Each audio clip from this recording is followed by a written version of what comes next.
आज की इस मूवी में हम लोग एला नाम की एक लड़की को देखेंगे जिसे एक बस कंडक्टर से प्यार हो जाता है। इसके बाद क्या होना था वो दोनों पब्लिक बस में ही शुरू हो जाती हैं।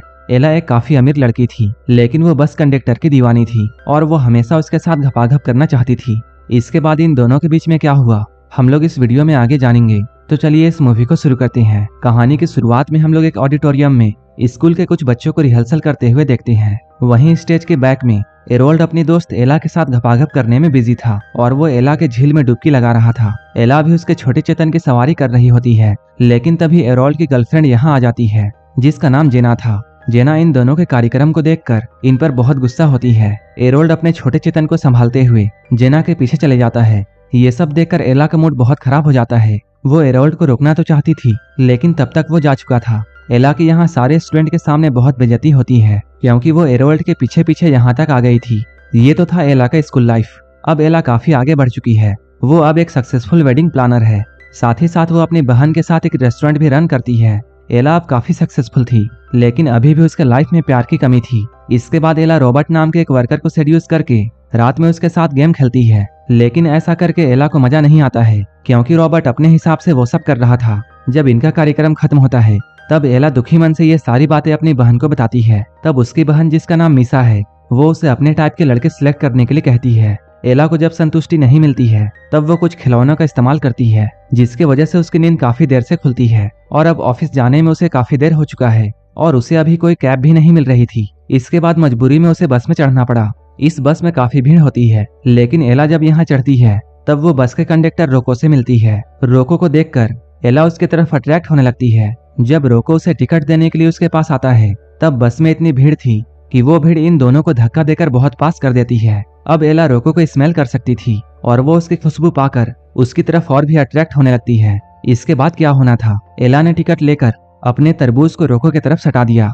अब रोको भी उसके तरबूज को महसूस कर सकता था। रोको को एला का ये अंदाज बहुत पसंद आता है। इन दोनों के बीच में वो सब हो ही रहा होता है, लेकिन तभी एला का स्टॉप आ जाता है। एला जब अपने घर वापस आती है, घर वापस आने के बाद भी उसे रोको के साथ वो सब की हुई फीलिंग्स याद आ रही थी, इसलिए वो रोको को याद करके अपने झील का पानी निकालती है। अगली सुबह मीसा एला को बहुत खुश देखती है और वो उसकी खुशी का राज उससे पूछती है। तब एला कहती है उसे कल पहली बार इतना अच्छा लगा था। वो रोको के बारे में सब कुछ मीसा को बताती है। तब मीसा उसे रोको को ढूंढने की सलाह देती है, इसलिए आज भी एला बस से ही ऑफिस जाने का फैसला करती है। लेकिन उसकी किस्मत बहुत अच्छी नहीं थी क्योंकि आज रोको की जगह में कोई दूसरा कंडक्टर आया था, जिससे एला को यह पता चलता है रोको अपने घर गया हुआ है। वहीं दूसरी ओर हम लोग रोको को उसके घर पर देखते हैं। यहाँ आकर वो अपनी बेटी माया और पत्नी कैथरीन से मिलता है।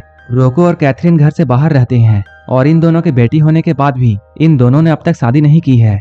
रोको अपनी बेटी से बहुत प्यार करता था, लेकिन कैथरीन उसे उतना भाव नहीं देती थी क्योंकि वो अच्छे पैसे नहीं कमाता था। यहीं पर हम लोग सैम के बारे में जानते हैं, जो कि रोको का कजन है और वो कैथरीन की हेल्प हमेशा किया करता था। रात में जब कैथरीन सो रही थी तब रोको उसके पास आने की कोशिश करता है, लेकिन कैथरीन उसे भाव नहीं देती है। इसके बाद रोको अपनी उंगलियों का कमाल दिखाता है, जिसके वजह से कैथरीन ने झील का रास्ता खोल दिया।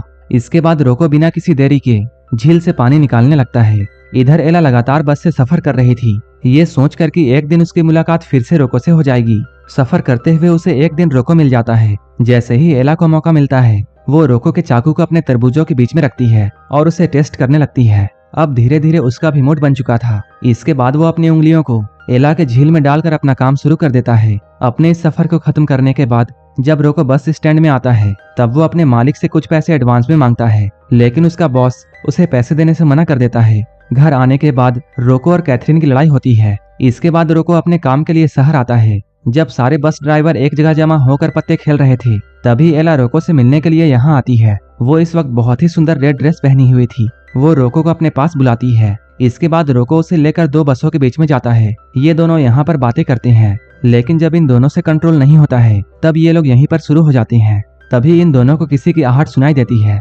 इसलिए वो लोग बस के अंदर चले जाते हैं। इसके बाद रोको बस के अंदर जाकर गाड़ी को 5वें गियर में लगाकर एला की सवारी करता है। वो एला को यहाँ पर कई बार मंजिल तक पहुँचाता है। सुबह में ब्रेकफास्ट बनाते हुए एला अपनी सारी स्टोरी मीसा को बताती है। एला को बहुत खुश देखकर मीसा उसे रोको के साथ रिलेशनशिप में आने के लिए कहती है। एला भी अब यही चाहती थी, इसलिए वो रोको के साथ एक रेस्टोरेंट में मिलने के लिए जाती है। यहाँ रोको एला को सब कुछ सच बताता है। वो कहता है वो अपनी गर्लफ्रेंड के साथ लिव इन में रहता है और उन दोनों की एक 8 साल की बेटी भी है।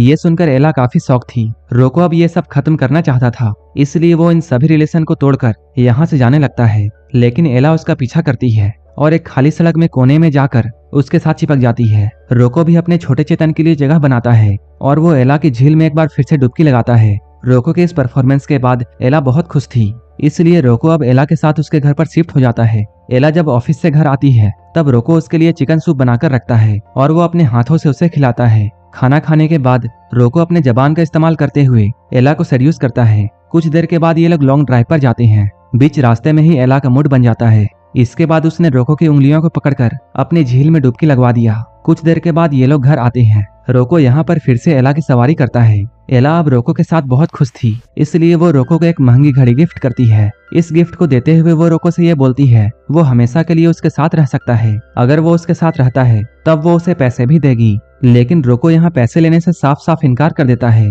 रोको की ये बात एला को बहुत पसंद आती है। अगली बार जब एला मीसा से मिलती है तब फिर से मीसा एला को ज्ञान देती है। वो कहती है तुम्हें धीरे धीरे रोको के दिल में जगह बनानी चाहिए। एला रात में रोको के वर्कशॉप में जाती है जहाँ रोको अकेला ही काम कर रहा था। यहाँ वो रोको को ये बताती है उसे आज तक लाइफ में कभी भी एक अच्छा पार्टनर नहीं मिला है। सारे लोग उसे छोड़कर चले गए जबकि उसने अपना सब कुछ उन्हें दिया था। ये सारी बातें सच थी, इसलिए एला ये सब कहते हुए थोड़ी इमोशनल हो जाती है। रोको उसे कंफर्ट करने के लिए उसके करीब जाता है। इसके बाद रोको अपना हंटर निकालकर फिर से कमाल करता है। हर बार की तरह इस बार भी एला बहुत खुश होती है। यहीं पर एला रोको के साथ दूसरे शहर घूमने का प्लान करती है। साथ ही साथ वो उसे अपने घर की कीज भी देती है। अगले दिन रोको कैथरीन से मिलने के लिए उसके घर पर जाता है।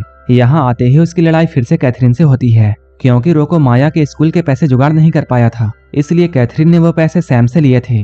कैथरीन रोको के पास पैसे नहीं होने का बहुत मजाक उड़ाती है। कैथरीन उसे यह भी बोलती है कि वो उसके साथ खुश नहीं है, वो उसके साथ सिर्फ मजबूरी में रह रही है। रोको का माइंड बहुत डिस्टर्ब था, इसलिए वो रिलैक्स करने के लिए एला के साथ बाहर जाना चाहता है। एला भी बस स्टैंड में उसका वेट कर रही थी। रोको भी यहाँ आ ही रहा होता है, लेकिन तभी उसके पास सैम का कॉल आता है। सैम उसे बताता है कैथरीन अचानक बेहोश हो गई है। अब रोको एला से मिलने का प्लान कैंसिल करके कैथरीन को देखने के लिए उसके पास जाता है। यहाँ आकर उसे ये बात पता चलती है कि कैथरीन प्रेग्नेंट है। ये सुनकर रोको बहुत शॉक होता है। वहीं दूसरी ओर रोको के नाम मिलने पर एला उसे ढूंढते हुए गैराज में जाती है। यहाँ आकर वो जानती है रोको दोबारा से बाप बनने वाला है। ये सुनकर एला का दिल फिर से टूट जाता है, क्योंकि रोको ने उसे ये बताया था कैथरीन और उसका रिश्ता अच्छा नहीं चल रहा है। अपने गम को भुलाने के लिए एला मीसा के साथ एक क्लब में जाती है। एला जब मीसा के साथ बैठी हुई थी तभी एक लड़का उसे घूरे जा रहा था। इसके बाद वो एला को अपने घर लेकर जाता है। एला भी उसके साथ जाने के लिए राजी हो जाती है। घर जाने के बाद शुरू के स्टेज में वो लड़का बहुत अच्छा करता है, लेकिन जैसे ही वो कपड़े उतारता है वो एक छपरी की तरह बिहेव करता है। ये सब देखकर तुरंत ही एला वहाँ से भाग जाती है। कुछ दिनों के बाद रोको एला से मिलने के लिए उसके घर पर आता है। यहाँ आते ही रोको उससे सॉरी बोलता है, क्योंकि वो उससे मिलने के लिए उस दिन नहीं आ पाया था। लेकिन अब वो उसकी वाइफ को छोड़कर इसके पास हमेशा के लिए आना चाहता है। लेकिन इधर एला को उसके कैरेक्टर पर शक हो रहा था, क्योंकि उसका बेबी होने वाला है और वो ऐसे वक्त में अपनी गर्लफ्रेंड को छोड़कर उसके पास आया है। हो सकता है फ्यूचर में रोको उसके साथ भी वैसा ही करे। ये सब सुनने के बाद रोको बड़े ही शांति से एला को उसके घर की कीज लौटा देता है। इसके बाद रोको बिना कुछ कहे वहाँ से लौट जाता है। रोको जब उसके घर से वापस जा रहा था तभी हम लोग फ्लैशबैक में देखते हैं रोको एक बार बिना बताए अपने घर में जाता है। वहाँ रोको ये देखता है प्रेग्नेंट होने के बाद भी कैथरीन उसके भाई सैम के साथ लगी हुई है। ये देखकर रोको बहुत गुस्सा होता है। रोको को इतने गुस्से में देखकर सैम जल्दी से यहाँ से भाग जाता है और जाते हुए ये कहता है वो कैथरीन और माया का उससे ज्यादा ख्याल रखता है, जो कि सच भी है। कैथरीन भी बहुत गुस्सा होती है और वो रोते हुए रोको को ये बताती है मेरे पेट में जो बच्चा है वो सैम का है और अब वो उससे नहीं बल्कि सैम से प्यार करती है। ये सुनकर रोको बहुत शॉक होता है और अब वो उन दोनों के खुशी के लिए अपने घर को छोड़कर एला के पास गया था, लेकिन एला ने भी उसे एक्सेप्ट नहीं किया। इसके बाद रोको अब अपनी लाइफ गैराज में ही बिताने लगता है। वहीं इधर एला का दिल टूटा था, इसलिए वो अब काफी चुप चुप सी रहती है। वो अब अपने काम में ओवर टाइम करती है ताकि वो अपने आप को बिजी रख सके और उससे रोको की याद ना आए।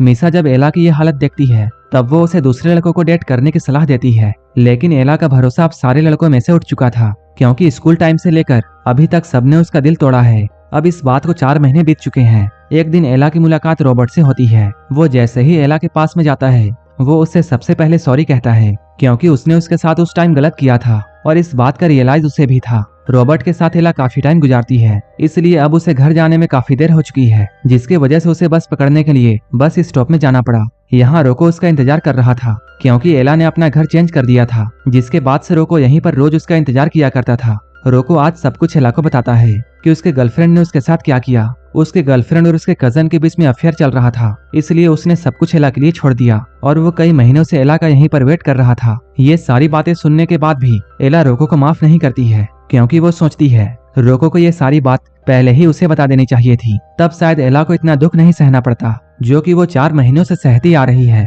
जिसके बाद वो उसे गुड बाय बोलकर यहाँ से जाने लगती है, लेकिन तभी एक बस यहाँ से गुजरती है, जिसके बाद ये लोग दौड़कर एक दूसरे के पास आते हैं और ये दोनों फिर से एक हो जाते हैं। इन दोनों के मिलन के साथ ही ये मूवी यहीं पर खत्म हो जाती है। इस मूवी के लिए आप हमारे टेलीग्राम चैनल को ज्वाइन कर सकते हैं, जिसका लिंक डिस्क्रिप्शन में दिया हुआ है। और अगर ये मूवी अच्छी लगी हो तब एक लाइक जरूर कर देना और ऐसे ही वीडियोस के लिए मेरे चैनल को जरूर सब्सक्राइब कर लेना। तो मिलते हैं हमारे नेक्स्ट वीडियो में।